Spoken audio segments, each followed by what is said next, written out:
Alright, so it's safe to say that footprint insoles are dominating the skate insole game. We've all seen the clips of them dropping like bowling balls on their insoles and comparing that to other skate shoe insoles to see how they absorb the impact, but are they legit?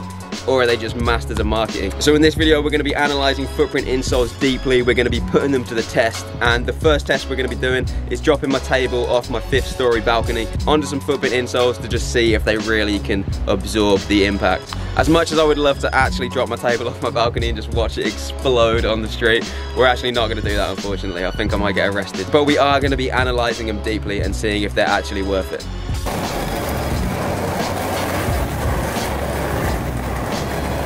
Alright, so first off, what exactly are footprint insoles? Are they any different to just normal insoles that you find in regular skate shoes? So normal skate insoles, like these ones I got here, are usually made out of like foam or some kind of gel, and they're not always that bad. Like this one, in all honesty, wasn't that bad. It was pretty comfortable. It doesn't really give you much impact protection, but it was pretty comfy. On the other hand, they can be absolutely horrendous, like this thing right here, man. I mean, what are you even doing putting that in a skate shoe? This is like paper. It's literally the same as just skating barefoot. Is that bad? I feel like it's an attack on skaters. Like, mate, this.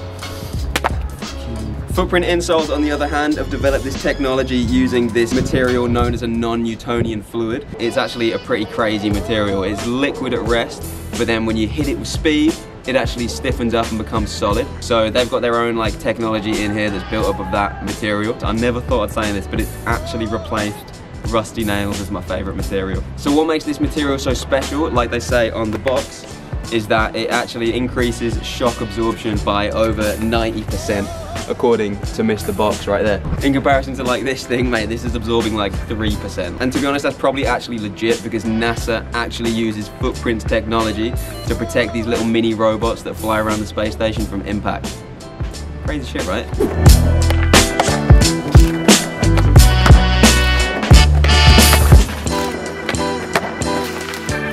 Now, there aren't many things that expose our bodies to more impact than skating.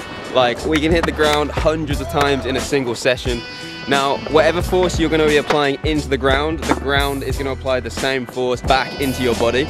Simple physics right there, mate. But that also means like how hard you hit the ground is going to dictate how much force gets sent back through your body. So when you're just walking, you're applying about 1 to 1.5 times body weight of force back into your body.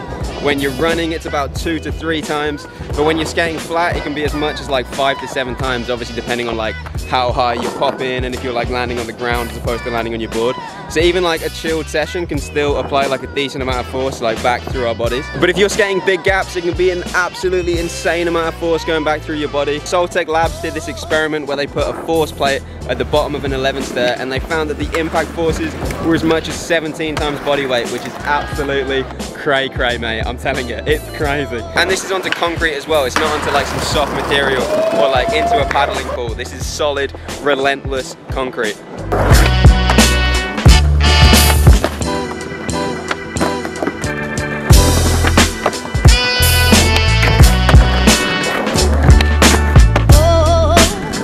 So impact past your own personal threshold of what your body's adapted to handle can cause micro damage in your bones and tendons and muscles and other tissues, and this is aggravated by maybe skating something really big or just like repetitive impact from like really long sessions, for example.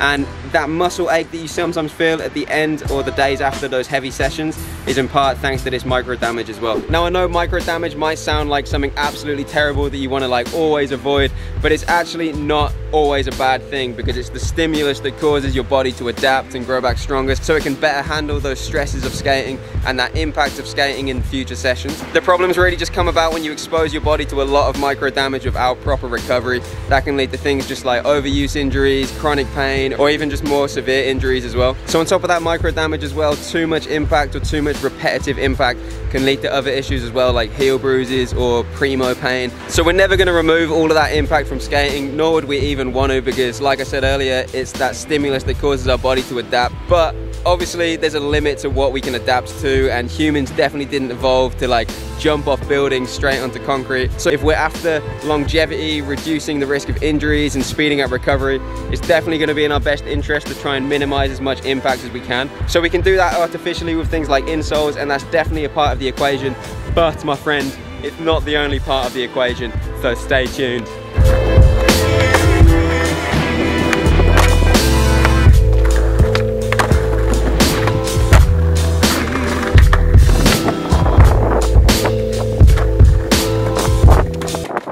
So there are two ways that we can reduce that impact force. Number one, we figure out how to activate Moon Physics Cheat from Tony Hawk's Pro Skater 2. And then number two is that we just hit the ground softer by just decelerating slower and distributing that force over more time. To understand what I'm talking about, get up, stand up, for your right to participate in this experiment. So we're gonna be doing a little experiment. No, but really, like, get up, mate, get up. I'm not even joking.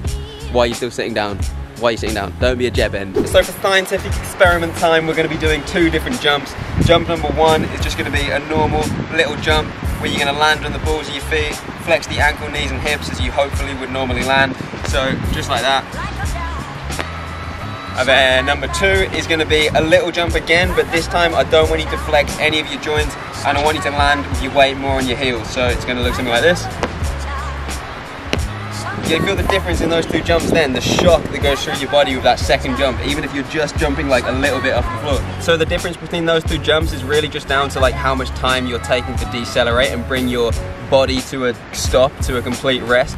Like with the first jump, your joints and muscles and tendons are gonna be flexing and like absorbing that force and slowing you down, distributing the force over more time. Whereas with that second jump, you came to a stop like real fast, you like decelerated super fast, and all of that force went through your body over like a much shorter period of time.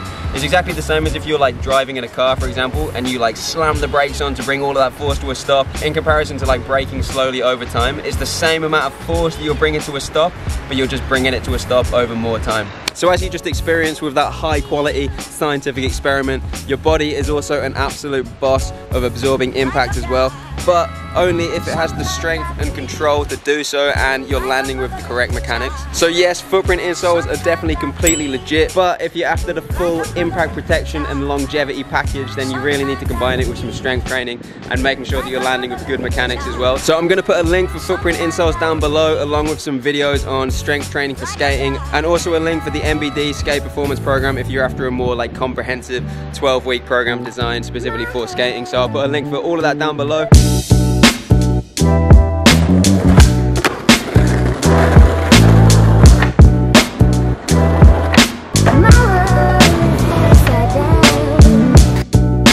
Alright, so I'm just going to end the video just dropping like my personal experience with footprint insoles. So I've been skating them now for like probably 5 years, and to be honest, I'm never going to stop skating them. Like, they're absolutely incredible. I always used to land like frontside flips primo for some reason, and when I had those shitty paper thin insoles, man, I would get like the worst primo pain ever. But since I upgraded to footprint insoles, I haven't had any heel bruises or primo pains in literally years. Because those are impact injuries, I'm pretty sure that these bad boys have protected me from those, even though to be honest these days I do land every trick first try, bolts. So this was my last pair, and even though as you can see it's absolutely destroyed, like I probably skated this thing for like 2 years, like I should have changed it a long time ago, but it was still protecting the feet.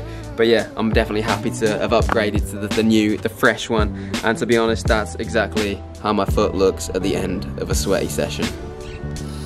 Doesn't smell that bad yet, but I'm sure it will get there soon. And yeah, like I said, I'm never gonna stop using them, but at the same time, I'm never gonna stop strength training either, to make sure that I've got that absorption power in my body too. So that's pretty much it for this one. Like I said, I'm gonna be putting links for everything down below, for the FB insoles, for the workout programs, the MBD program, everything down below. And make sure you subscribe as well for regular content that's gonna improve how you skate and how you feel when you skate. And that's it for this one.